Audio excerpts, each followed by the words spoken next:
buy-to-let boom may feel as though it's dwindled over the last decade, as the government has introduced numerous tax and legislation changes, resulting in higher costs for landlords.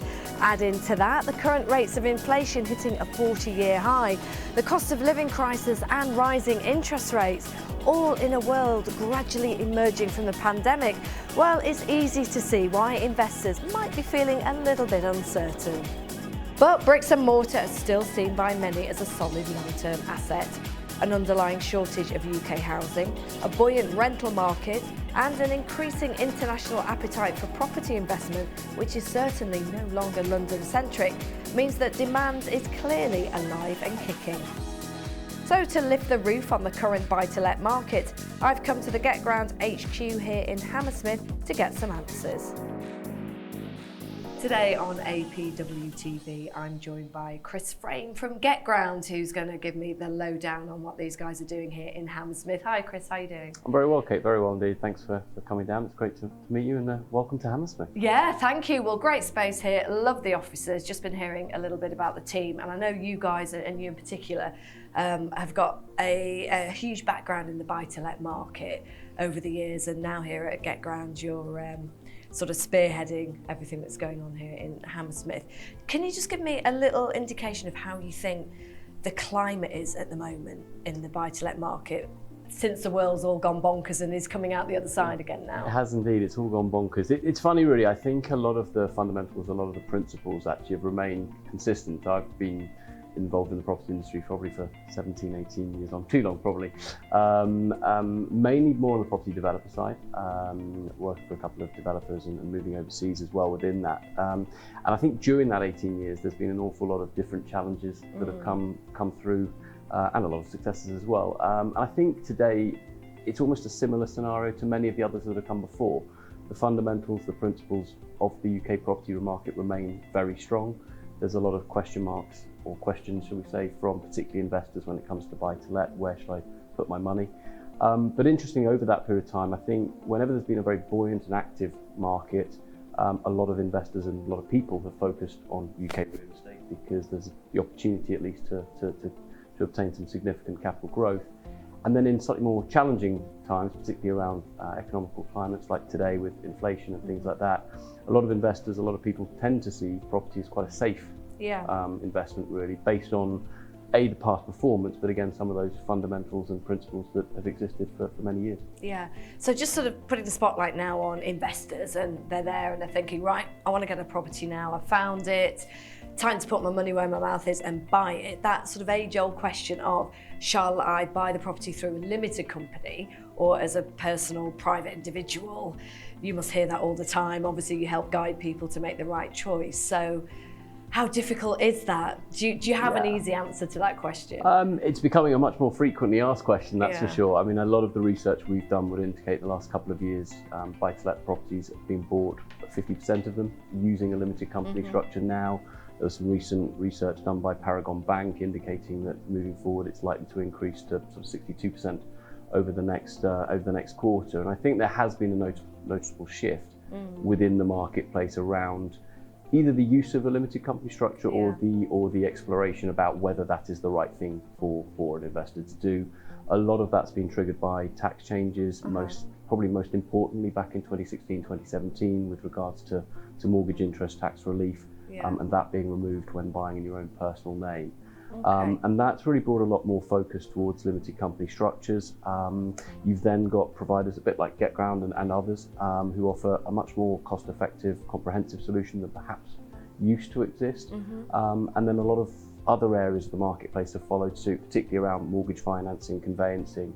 It's become a much more common and popular question. So my general opinion would be that we're seeing a lot more, or my general opinion would be to ask the question, talk to someone about it, and I'd say in most cases a lot of investors are tending now to go down the limited company route. So if you could sort of list 3 or 4 of the kind of top line advantages of buying through a limited company in brief, what would they be, just to give people an idea? Yeah, I'd say the one that gets the most attention is the tax benefits. They generally create or help increase profits, returns, generate more positive cash flow, so they naturally get the primary focus from the investor. They typically exist in two areas, one during the ownership period of the property, I've mentioned the ability still to offset the mortgage interest against that income that's being generated. And then the fact that you pay corporation tax and not income tax on those profits that then are accrued. And in most cases, that is a lower percentage of tax on a lower amount of money. Not always, and that's why we'd always want to have a consultation with people actually to understand their criteria and their circumstances, but often that is the case.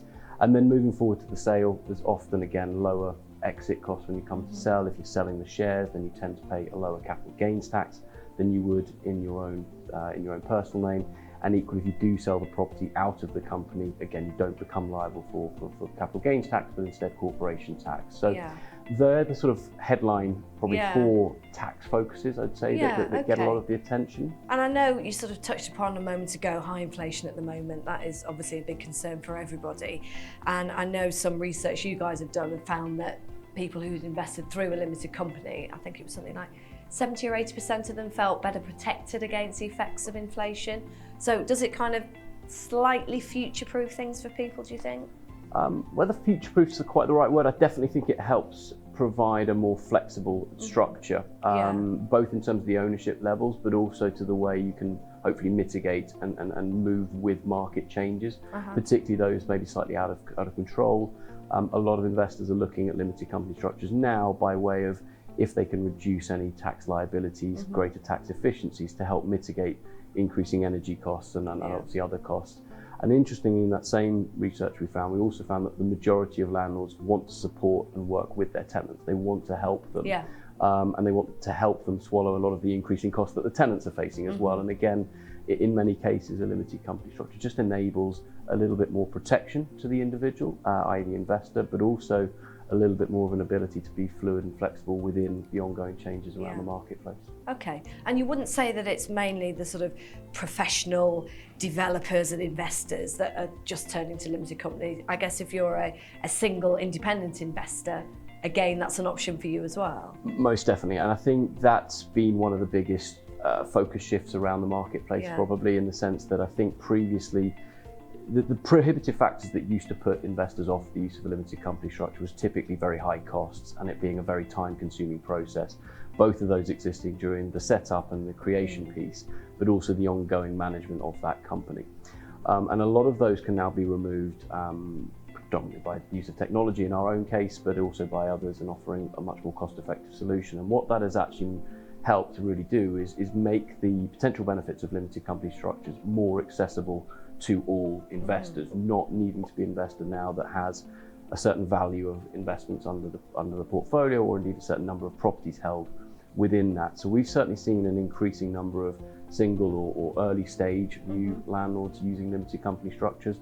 That being said, a lot of the professional investors are keeping on using limited company structures really, and probably just using or looking for more efficient ways. We ourselves have brought in a slightly different offering to what we did when we first launched. We've now got the ability to offer things called whole company structures, which in some cases can be more beneficial or more cost effective, particularly for those larger portfolio landlords, as well as supporting our traditional one SPV per property model. Yeah, I mean, it's great that, like you say, you've sort of opened up the market now to investors of all shapes and sizes. And I guess initially some people might have thought, oh, how do I set up the company? It's time consuming, it's difficult, it's a hassle, I don't know where to start. Whereas in a way, you guys here at GetGround sort of are a one-stop shop. It's online, it's in-house, it's at the touch of a button.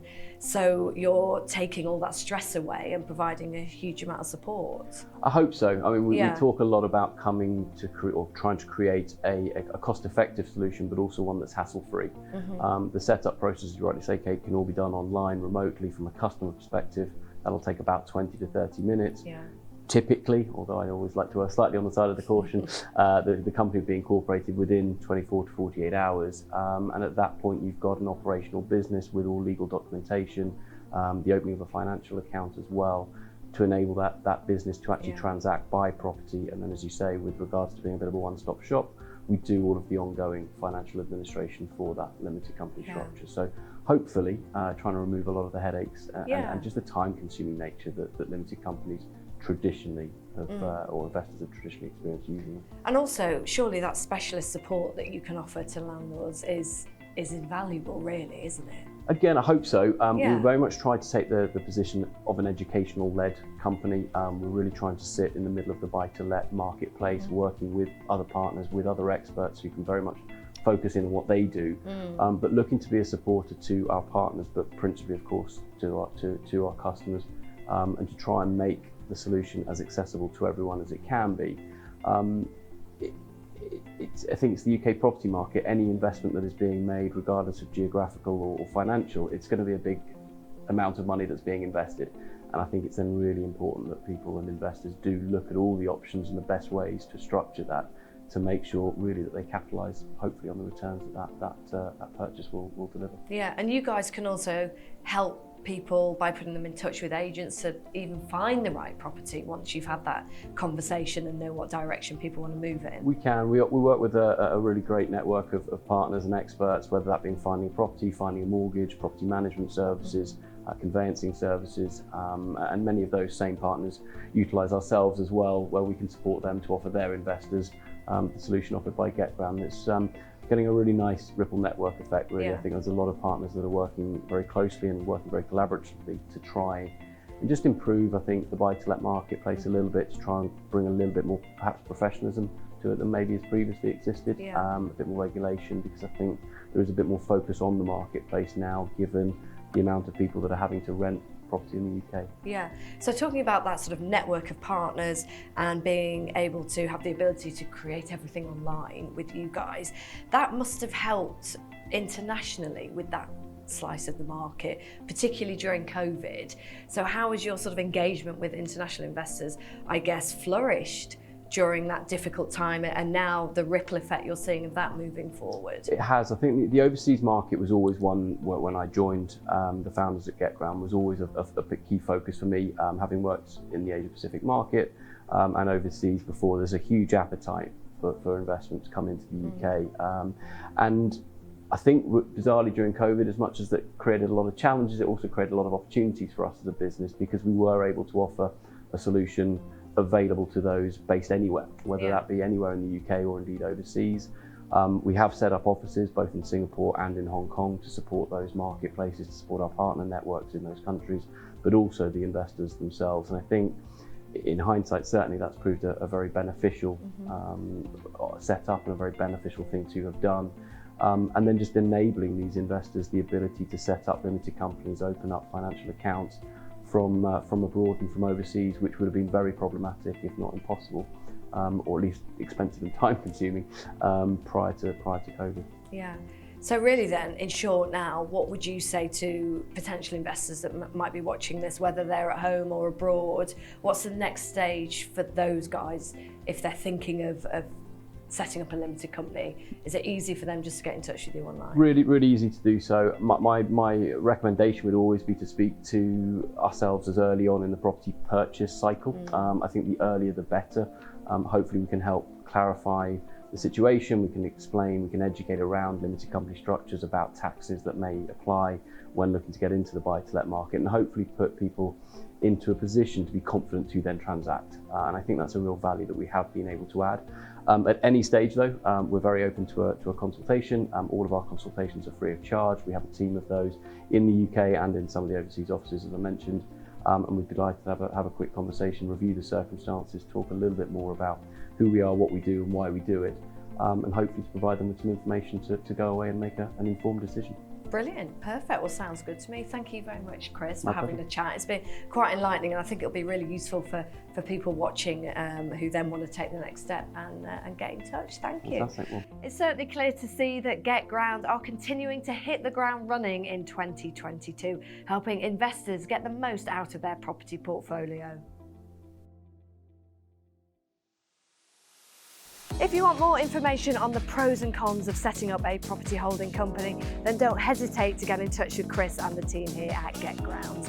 Well, that's all from me for today. Make sure you subscribe to our YouTube channel though to see more films to help you navigate your property journey. I'll see you next time for more APW TV.